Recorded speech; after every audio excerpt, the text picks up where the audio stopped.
It's HPR, All Things Considered, and I'm Dave Lawrence. Grateful you're with us, as well as returning guest, the Purple keyboardist Don Airey, notable vet of Ozzy Osbourne's band, Rainbow, Whitesnake, and many others.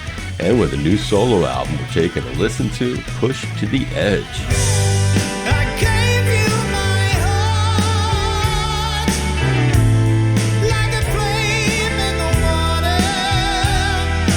But while these tunes should tick the boxes for Purple fans, I bet you through all of Don's diverse stories today, you'll find yourself included in this really fun interview.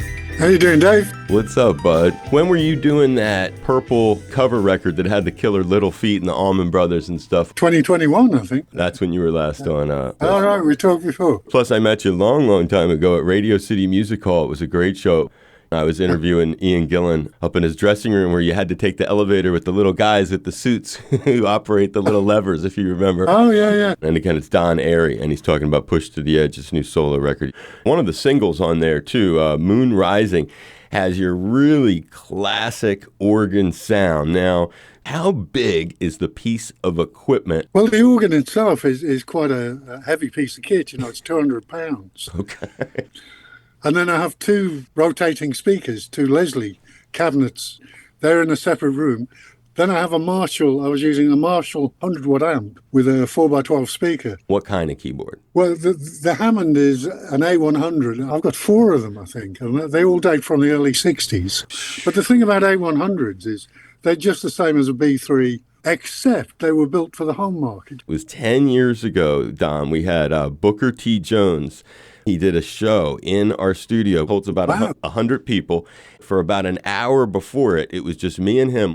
I'd ask questions, he'd tell stories, and he had in front of him, we rented a B, it's probably the only one on the island, a big B3 Hammond organ, and then those Leslie rotating speaker things. Two, the sound check for those things. They make a lot of noise just turning them on. They do, yes. Heavens. Oh, I love Booker T. With Purple, we play before the first encore. Green Onions? Green Onions or Time is Tight.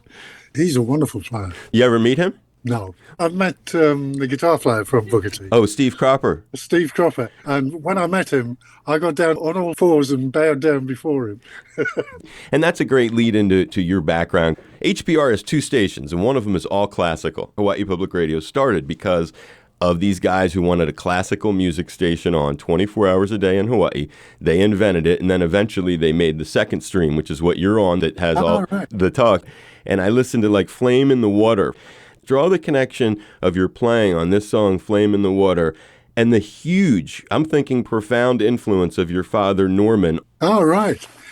Yeah, I mean, it is very much a classical intro to Flame in the Water. I think it's more Robert Schumann than it is Don Airey. Of course, Schumann was a big influence on me. My father was quite a good pianist himself. Fats Waller. He could play all the Fats Waller, and he taught me to play like Fats Waller. But he had a vast classical collection as well. Okay. Oh, he was always playing that. Now, come on, Donald, come listen to this. I've got something I want to play to you. He introduced me to Chopin and Rachmaninoff. And then eventually Stravinsky. He was a big Stravinsky fan. And then the strangest thing of all, when the Beatles came out, I don't think I've ever known a bigger Beatles fan than my father. Wow. He said, these boys are wonderful. They've cheered everyone up. He said, we've all been a bit miserable since the war, you know. We had a Beatles Christmas. Beatles books, Beatles records, Beatles guitars. All the gifts were to do with the Beatles, yeah. Beatles Christmas tree. On the top of the Christmas tree, there was Ringo. You end up going to earning a degree at the University of Nottingham, a diploma at the Royal Northern College of Music. He put you on that road? Oh, yes, absolutely, yes. He had a great buddy called John Monroe. He was my godfather. He had a Steinway piano, so I had to go there around once a week. He was a very good cook, and I'd play for him, and then we'd have a bit of dinner, and then he'd play me records, you know, that he thought I should listen to. Mahler, Beethoven. Wow. There was a society up in Sunderland, my hometown, called the Sunderland Pianoforte Society that had a recital, and he was the president. Every month I'd hear a really fantastic piano player. How old were you? 6 or 7. There's another piano jam on there, Girl from Highland Park. How do you come up with a name like that? Well, it refers to a famous young singer who was brought up in Harlem Park in LA. And you're not going to say who the singer is? No, it's Billie Eilish. I'm a big fan. The piece starts off with a chord from one of her songs called I Love You. Most beautiful song. I was just playing that chord and I thought, that's where the piece came from. It's a little tribute to Billie. I think she's a wonderful songwriter. And that crosses generations. Have you guys met? No, but one of the girls that works for us as deputy tour manager, she works for Billie as well. So messages have been exchanged.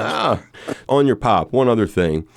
Sometimes people have gotten the chance to like pay back their parents for nice things. Is there any professional moment that you shared with your dad that Well, they came when we played in Newcastle with Ozzy. Got them a room in the hotel. I mean, they only live 10 miles away. I said, but, you have to come and stay. And so they came on the tour bus to the gig with Ozzy, and Ozzy sat them down and poured them a drink, and he made a terrible fuss of them. Oh. And then when we got to the gig, Ozzy made sure that, they had the best seats in the house by the sound desk. Afterwards, they were back in the dressing room, and they came back on the tour bus again. Ozzy was just totally delightful with them. It was lovely, and we were down for breakfast next day, and Ozzy came over and said goodbye to them and said how nice it was to meet them. We had pictures, and, he was just totally charming. Sharon, too. What was the year? 84, I think. Okay, bark at the moon sort of deal. Yeah. Before we let you go, a final question. One thing, you mentioned his name. Your dad was a fan of Fats Waller. Jimmy Smith plays Fats Waller, I was listening to over the weekend. What do you think of Jimmy Smith? Jimmy Smith, for me, is number one. He's the number one organ player. He's my hero. I've seen him once. He came on stage. He was a grumpy old thing. I've seen him. He was not he pleasant. Came on and he made great play that the organ hadn't been turned on properly. Growling, looking at the audience as though it was our fault. And then he counted the band in and off he went.